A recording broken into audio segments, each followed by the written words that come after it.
ਅੱਜ ਅਸੀਂ ਗੱਲ ਕਰਾਂਗੇ ਕਹਾਣੀ ਭੱਤਾ ਦੀ। ठीक है, भत्ता कहानी जिहड़ी है वो प्रिंसीपल संत सिंह सेखों की लिखी हुई है। प्रिंसीपल संत सिंह सेखों। ठीक है, कहानी दे विषय की गल करते हैं। भत्ता कहानी का विषय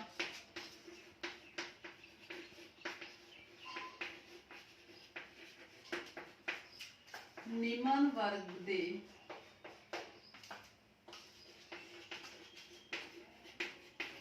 किसानां दी हालत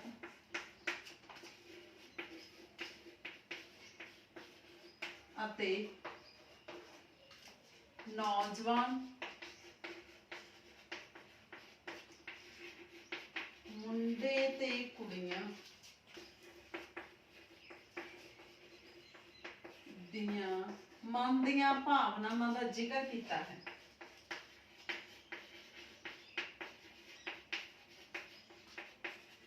भावनावां दा जिक्र कीता है। ठीक है जी, जे असीं भत्ता कहानी की गल करिए तो भत्ता कहानी का जिहड़ा विषय है वो निमन वर्ग के किसानी जीवन की हालत ते इस तों इलावा नौजवानों दे विच मुंडे ते कुड़ियां दियां जिहड़ियां मन दियां भावनावां उहदा जिक्र कीता। ठीक है, हुण असीं कहानी दे पात्रां दी गल करदे हां। कहानी दे पात्र किहड़े-किहड़े आ? सब तो फर्स्ट पात्र है नामो।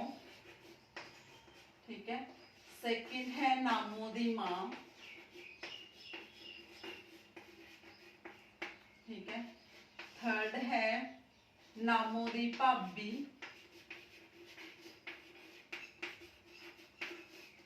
फोर्थ है पीतो, पीतो दी मां।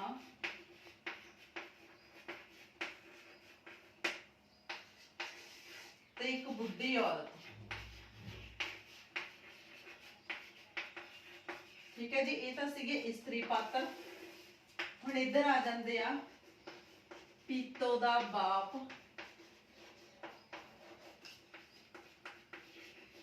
नामो दा पिता, नामो दा भरा। भरा कौन? हरनाम सिंह। ठीक है, हरनाम सिंह दी पत्नी आ जिहड़ी नामो दी भाभी है। ठीक है, भरा कौन? नामो दा भरा हरनाम सिंह। ठीक है, हुण असीं कहानी की गल करदे हां। जे असीं कहानी की गल करिए तो कहानी के शुरू दे विच जिहड़े निमन वर्ग के किसानी जीवन नाल संबंधित रखने वाले लोग ने, जिन्हां दे विच आ जांदे आ हरनाम सिंह ओहदा पिता। ठीक है, ते उधर पीतो दा पिता। ये सारे जिहड़े खेतां दे विच सवेरे चले जांदे आ ते खेतां दे विच काम कार करदे आ। ठीक है, हुण दिन चढ़दा ते जिहड़ी नामो आ ओह छत दे उत्ते सुत्ती पई आ। जिहड़ी नामो दी मां है वो करारे सुभाਅ दी औरत आ। ठीक है, हुण ਉਹਨੂੰ आवाज़ां मार मार के ਉਹਨੇ छत पाड़नी कीती ਹੁੰਦੀ ਆ। मतलब ਉਹਨੂੰ आवाज़ां मार रही आ भी ਜਿਹੜਾ ਉਹਦਾ ਬਾਪੂ ਤੇ ਉਹਦਾ ਭਰਾ ਆ ਉਹ ਦੋਨੇ ਖੇਤਾਂ ਦੇ ਵਿੱਚ ਸਵੇਰ ਦੇ ਕੰਮ ਕਰਦੇ ਆ ਤੇ ਉਹਨਾਂ ਦੇ ਲਈ ਰੋਟੀ ਲੈ ਕੇ ਜਾਣੀ ਹੈ। ਠੀਕ ਹੈ, ਹੁਣ ਨਾਮੋ ਜਦੋਂ ਉੱਪਰੋਂ ਬਿਸਤਰਾ ਇਕੱਠਾ ਕਰਕੇ ਹੱਥ ਮੂੰਹ ਧੋ ਕੇ ਆਲੇ ਦੇ ਵਿੱਚੋਂ ਰੋਟੀ ਤੇ ਦਹੀਂ ਚੱਕ ਕੇ ਰੋਟੀ ਖਾਣ ਲੱਗ ਜਾਂਦੀ ਆ ਤੇ ਜਿਹੜੀ ਨਾਮੋ ਦੀ ਮਾਂ ਹੈ ਉਹ ਉਹਦੇ ਭਰਾ ਦੇ ਲਈ ਤੇ ਪਿਤਾ ਦੇ ਲਈ ਰੋਟੀ ਪੈਕ ਕਰਦੀ ਆ। मतलब रोटी तैयार करती है, डब्बे दे विच पाउंदी आ। इन्हां नूं पीतो दी मां आ जांदी आ, वो कहंदी भी असीं भी अपने जिहड़े पीतो दे भरा ते पिता दे लई रोटी भेजणी आ, भी जदों भी नामो रोटी लैण जावे ते पीतो नूं नाल लैके जावे। ठीक है, मतलब ਉਹਦੇ सब तो पहलां तां ਉਹਦੇ करारे सुभाਅ दी गल कीती गई ਉਹਦੇ मां दी। उस तो बाद असीं गल करदे हां पीतो दे बापू ने सहायता लई अपने नाल कामे भी लाए होए ने। जिहड़ा पीतो है, पीतो दे बापू जदों खेतां दे विच काम करदे आ, मतलब ओह आप ही हल वाउंदे आ। काम काहदा करदे आ? बलदा जोड़ जोड़ के हल वाउंदे आ। उन्हां ने अपने नाल बहुत सारे कामे भी लाए हुए। ठीक है, नामो दी मां वर्गियां करारियां जनानियां तो सारे डरदे आ। ਕਹਿੰਦੇ ਜੇ ਨਾਮੋ ਦੀ ਮਾਂ ਦੇ ਕਰਾਰੇ ਸੁਭਾਅ ਦੀ ਗੱਲ ਕਰੀਏ ਤਾਂ ਸਾਰੇ ਉਹ ਤੋਂ ਡਰਦੇ ਆ। ਜਿਹੜੀ ਨਾਮੋ ਦੀ ਭਾਬੀ ਆ ਉਹ ਵੀ ਘਰ ਦੇ ਵਿੱਚ ਸਾਰੇ ਕੰਮਕਾਰ ਕਰਦੀ ਰਹਿੰਦੀ ਆ, ਮਤਲਬ ਉਹਨੂੰ ਵੀ ਘਰ ਤੋਂ ਬਾਹਰ ਜਾਣ ਦੀ ਆਗਿਆ ਨਹੀਂ ਹੁੰਦੀ। ਤੇ ਜਿਹੜੀ ਨਾਮੋ ਆ ਉਹਦੇ ਵੀ ਜਿਹੜੀ ਜ਼ਿੰਮੇਵਾਰੀਆਂ, ਉਹਦੀ ਜ਼ਿੰਮੇਵਾਰੀ ਇਹੀ ਹੁੰਦੀ ਹੈ ਵੀ ਉਹ ਸਵੇਰੇ ਉੱਠ ਕੇ ਖੇਤਾਂ ਦੇ ਵਿੱਚ ਆਪਣੇ ਪਿਤਾ ਤੇ ਭਰਾ ਦੇ ਲਈ ਰੋਟੀ ਲੈ ਕੇ ਜਾਣੀ ਹੁੰਦੀਆਂ ਨੇ। ਠੀਕ ਹੈ, ਹੁਣ ਅਸੀਂ ਨੈਕਸਟ ਗੱਲ ਕਰਦੇ ਹਾਂ ਹਰਨਾਮ ਸਿੰਘ ਦੀਆਂ ਭਾਵਨਾਵਾਂ ਦੀ।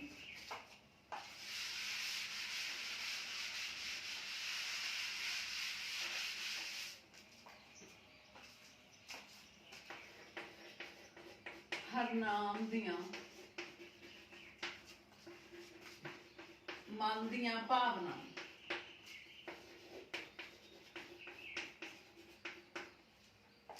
ਜਿਹੜਾ ਹਰਨਾਮ ਸਿੰਘ ਹੈ ਉਹ ਨਾਮੋ ਦਾ ਭਰਾ ਹੈ। ਠੀਕ ਹੈ, ਉਹ ਸਵੇਰੇ ਹੀ ਉੱਠ ਕੇ ਖੇਤਾਂ ਦੇ ਵਿੱਚ ਕੰਮ ਕਰਨ ਚਲੇ ਜਾਂਦੇ ਆ ਤੇ ਉਹ ਵਿਆਹਿਆ ਹੁੰਦਾ, ਆਪਣੀ ਘਰ ਵਾਲੀ ਨੂੰ ਇਕੱਲੀ ਛੱਡ ਕੇ ਖੇਤਾਂ ਦੇ ਵਿੱਚ ਕੰਮ ਕਰਨ ਚਲਾ ਜਾਂਦਾ। ਠੀਕ ਹੈ, ਹੁਣ ਉਹਦੇ ਮਨ ਦੇ ਵਿੱਚ ਇਹ ਮਤਲਬ ਵਿਚਾਰ ਉੱਠਦਾ ਵੀ ਜਦੋਂ ਵੀ ਖੇਤਾਂ ਦੇ ਵਿੱਚ ਮੈਂ ਕੰਮ ਕਰ ਰਿਹਾ ਹੋਵਾਂ ਤਾਂ ਮੇਰੇ ਲਈ ਰੋਟੀ ਮੇਰੀ ਘਰ ਵਾਲੀ ਲੈ ਕੇ ਆਵੇ। ਠੀਕ ਹੈ, ਮਤਲਬ ਉਹ ਜਿਹੜੀਆਂ ਜਨਾਨੀਆਂ ਹੁੰਦੀਆਂ ਨੇ ਰੋਟੀ ਲੈ ਕੇ ਆਉਂਦੀਆਂ ਖੇਤਾਂ ਦੇ ਵਿੱਚ, ਉਹ ਸਾਰਿਆਂ ਨੂੰ ਦੇਖਦਾ ਰਹਿੰਦਾ। ਉਹਦੇ ਮਨ ਦੇ ਵਿੱਚ ਇੱਛਾ ਹੁੰਦੀ ਆ ਵੀ ਕਿਤੇ ਨਾ ਕਿਤੇ ਜਿਹੜੀ ਉਹਦੀ ਪਤਨੀ ਆ ਉਹ ਵੀ ਮਤਲਬ ਸਵੇਰੇ ਉੱਠ ਕੇ ਉਹਦੇ ਲਈ ਰੋਟੀ ਲੈ ਕੇ ਆਵੇ। ਠੀਕ ਹੈ, ਜਿੱਥੇ ਵੀ ਜਦੋਂ ਵੀ ਉਹ ਹਲ ਵਾਉਂਦਾ ਤਾਂ ਹਲ ਵਾਉਂਦਾ ਵਾਰ-ਵਾਰ ਰੋਕ ਕੇ ਹੀ ਦੇਖਦਾ ਵੀ ਉਹਦੀ ਜਿਹੜੀ ਪਤਨੀ ਆ ਉਹਦੇ ਲਈ ਪੱਤਾ ਲੈ ਕੇ ਆਊਗੀ। ਠੀਕ ਹੈ, ਪਰ ਉਹ ਅੰਤ ਦੇ ਵਿੱਚ ਉਹ ਨਹੀਂ ਆਉਂਦੀ। ਜਿਹੜਾ ਉਹਦਾ ਸਰੀਰ ਆ ਉਹ ਢਿੱਲਾ ਪੈ ਜਾਂਦਾ। ਇਹ ਦੇਖ ਕੇ ਵੀ ਜਿਹੜਾ ਹਰਨਾਮ ਸਿੰਘ ਦਾ ਬਾਪੂ ਆ ਉਹਨੂੰ ਵੀ ਪਤਾ ਲੱਗ ਜਾਂਦਾ ਵੀ ਜਿਹੜਾ ਮੁੰਡਾ ਆ ਉਹ ਪਤਨੀ ਦੀ ਉਡੀਕ ਕਰ ਰਿਹਾ, ਪਤਨੀ ਨੂੰ ਉਡੀਕ ਰਿਹਾ ਵੀ ਜਿਹੜੀ ਉਹਦੀ ਪਤਨੀ ਆ ਉਹ ਪੱਤਾ ਲੈ ਕੇ ਆਇਆ ਕਰੂਗੀ। ਠੀਕ ਹੈ, ਪਰ ਉਹਦਾ ਜਿਹੜਾ ਬਾਪੂ ਆ ਇਹ ਸਮਝਦਾ ਵਾ ਵੀ ਜਿਹੜੀ ਉਹਦੀ ਨਾਮੋ ਦੀ ਮਾਂ ਆ ਉਹ ਕਰਾਰੇ ਸੁਭਾਅ ਦੀ ਆ ਤੇ ਜਿਹੜੀ ਬਹੂ ਨੂੰ ਘਰ ਦੇ ਕੰਮਾਂ ਕਾਰਾਂ ਦੇ ਵਿੱਚ ਲਾਈ ਰੱਖਦੀ ਆ ਤੇ ਇਸ ਲਈ ਉਹਨੂੰ ਖੇਤਾਂ ਦੇ ਵਿੱਚ ਪੱਤਾ ਦੇ ਕੇ ਨਹੀਂ ਭੇਜਦੀ।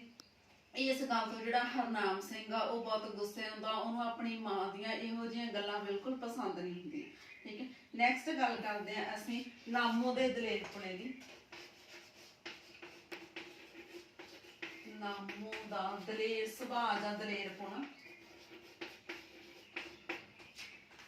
ਹੁਣ ਜਦੋਂ ਨਾਮੋ ਤੇ ਪੀਤੋ ਦੋਨੇ ਖੇਤਾਂ ਦੇ ਵਿੱਚ ਰੋਟੀ ਲੈ ਕੇ ਜਾਂਦੀਆਂ ਨੇ, ਠੀਕ ਹੈ, ਤਾਂ ਰਸਤੇ ਦੇ ਵਿੱਚ ਉਹਨਾਂ ਨੂੰ ਇਹ ਲੱਗਦਾ ਬਈ ਅਸੀਂ ਜਵਾਨ ਕੁੜੀਆਂ ਨੇ ਵੀ ਸਾਨੂੰ ਕੁਝ ਹੋ ਨਾ ਜਾਵੇ। ਠੀਕ ਹੈ, ਵੀ ਸਾਨੂੰ ਕੋਈ ਪ੍ਰੋਬਲਮ ਨਾ ਆ ਜਾਵੇ ਜਾਂ ਕੱਲੀਆਂ ਨੂੰ ਸੜਕ ਤੋਂ ਡਰ ਲੱਗਦਾ। ਠੀਕ ਹੈ, ਰਾਹ ਦੇ ਵਿੱਚ ਜਰਨੈਲੀ ਸੜਕ ਹੁੰਦੀ ਆ, ਪਿੰਡ ਦੇ ਨਿਆਣੇ ਵੀ ਉੱਥੋਂ ਡਰਦੇ ਹੁੰਦੇ ਆ, ਜਿਹੜੇ ਉੱਥੋਂ ਦੇ ਲੋਕ ਨੇ ਉਹ ਵੀ ਡਰ ਕੇ ਲੰਘਦੇ ਆ ਤੇ ਕਈ ਕਿਸਮ ਦੇ ਜਿਹੜੇ ਜੰਗਲੀ ਤੇ ਰਾਸ਼ੇ ਵੀ ਉੱਥੇ ਫਿਰਦੇ ਰਹਿੰਦੇ ਆ। ਠੀਕ ਹੈ, ਪਰ ਨਾਮੋ ਇਸ ਗੱਲੋਂ ਬਹੁਤ ਦਲੇਰ ਹੁੰਦੀ ਆ। ਉਹ ਪੀਤੋ ਨੂੰ ਇਹ ਸਮਝਾਉਂਦੀ ਆ ਵੀ ਇਸ ਗੱਲੋਂ ਡਰ ਕਾਹਦਾ, ਉਹ ਪੂਰੀ ਤਰ੍ਹਾਂ ਦਲੇਰ ਹੁੰਦੀ ਆ। ਉਹਨੂੰ ਇਹ ਲੱਗਦਾ ਵੀ ਸੜਕ ਤੇ ਸਾਨੂੰ ਕੋਈ ਵੀ ਵਿਅਕਤੀ ਜਿਹੜਾ ਕੁਝ ਨਹੀਂ ਕਰ ਸਕਦਾ। ਠੀਕ ਹੈ, ਤੇ ਜਿਹੜੀ ਪੀਤੋ ਹੈ ਉਹਨੂੰ ਵਾਰ-ਵਾਰ ਸਮਝਾਉਂਦੀ ਆ ਵੀ ਇੱਕ ਕੁੜੀ ਨੂੰ ਪਿੰਡ ਦੇ ਵਿੱਚ ਰਾਸ਼ੇ ਚੱਕ ਕੇ ਲੈ ਗਏ ਸੀ। ਇਹ ਸੁਣ ਕੇ ਜਿਹੜੀ ਨਾਮੋ ਉਹ ਹੱਸ ਪੈਂਦੀ ਆ। ਉਹਨੂੰ ਸਮਝਾਉਂਦੀ ਆ ਵੀ ਇਸ ਤਰ੍ਹਾਂ ਕਹਿਣ ਦੇ ਨਾਲ ਜਾਂ ਕੁਝ ਕਰਨ ਦੇ ਨਾਲ ਕੁਝ ਨਹੀਂ ਹੁੰਦਾ, ਵੀ ਉਹਨੂੰ ਦਲੇਰ ਬਣ ਕੇ ਰਹਿਣਾ ਚਾਹੀਦਾ। ਠੀਕ ਹੈ, ਨੈਕਸਟ ਹੈ ਜਵਾਨ ਕੁੜੀਆਂ ਦੀਆਂ ਸਦਰਾਂ।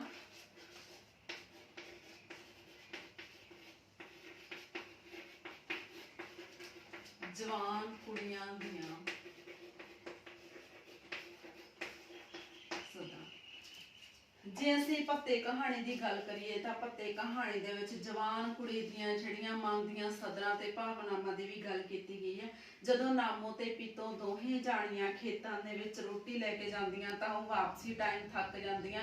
ਦੋਨੇ ਜਾਣੀਆਂ ਜਿਹੜੀਆਂ ਬੈਠ ਕੇ ਆਪਸ ਦੇ ਵਿੱਚ ਗੱਲਾਂ ਕਰਨ ਲੱਗ ਪੈਂਦੀਆਂ। ਠੀਕ ਹੈ, ਮਤਲਬ ਉਹ ਸਮਝਾਉਂਦੀਆਂ ਨੇ ਵੀ ਜਿਹੜੀ ਉਹਦੀ ਭਾਬੀ ਆ ਉਹ ਬਹੁਤ ਜ਼ਿਆਦਾ ਚੰਗੀ ਆ ਤੇ ਉਹਨਾਂ ਦੇ ਲਈ ਜਿਹੜੀ ਚਰਖੇ ਤੇ ਫੁਲਕਾਰੀ ਦੀ ਮਤਲਬ ਬਾਗ ਦੀ ਕਢਾਈ ਕਰਦੀ ਹੈ। ਠੀਕ ਹੈ, ਤਾਂ ਨਾਮੋ ਨੂੰ ਕਹਿਣ ਲੱਗ ਜਾਂਦੀ ਹੈ, ਕਹਿੰਦੀ ਵੀ ਪੀਤੋ ਕਹਿੰਦੀ ਮੈਨੂੰ ਜਿਹੜੀ ਸਰਪੰਨੂਆਂ ਦੀ ਬਹੁਤ ਸ਼ੌਂਕ ਆ, ਵੀ ਮੈਨੂੰ ਤਾਂ ਐਂ ਲੱਗਦਾ ਵੀ ਮੈਂ ਸਰਪੰਨੂ ਲੈ ਕੇ ਜਲਦੀ ਜਲਦੀ ਮੁਕਲਾਵੇ ਚਲੇ ਜਾਵਾਂ। ਕਹਿੰਦੀ ਵੀ ਮਤਲਬ ਮੇਰੇ ਮਨ ਦੇ ਵਿੱਚ ਵੀ ਇਹੋ ਜਿਹੀਆਂ ਸਦਰਾਂ ਪਾਲੀਆਂ ਹੋਈਆਂ ਜਿਹੜੀਆਂ ਕਿ ਮਤਲਬ ਵਿਆਹ ਦੀਆਂ ਸਦਰਾਂ। ਇਸ ਤਰ੍ਹਾਂ ਇਸ ਕਹਾਣੀ ਦੇ ਵਿੱਚ ਨਾਮੋ ਤੇ ਪੀਤੋ ਦੀਆਂ ਜਿਹੜੀਆਂ ਸਦਰਾਂ ਦੀ ਵੀ ਗੱਲ ਕੀਤੀ ਹੈ। ਠੀਕ ਹੈ, ਇਸ ਤੋਂ ਇਲਾਵਾ ਜਦੋਂ ਉਹ ਸੜਕ ਪਾਰ ਕਰ ਰਹੀਆਂ ਹੁੰਦੀਆਂ ਤਾਂ ਉਹਨਾਂ ਦਾ ਜਿਹੜਾ ਮਿਲਾਪ ਉਹ ਇੱਕ ਬੁੱਢੀ ਔਰਤ ਨਾਲ ਹੁੰਦਾ।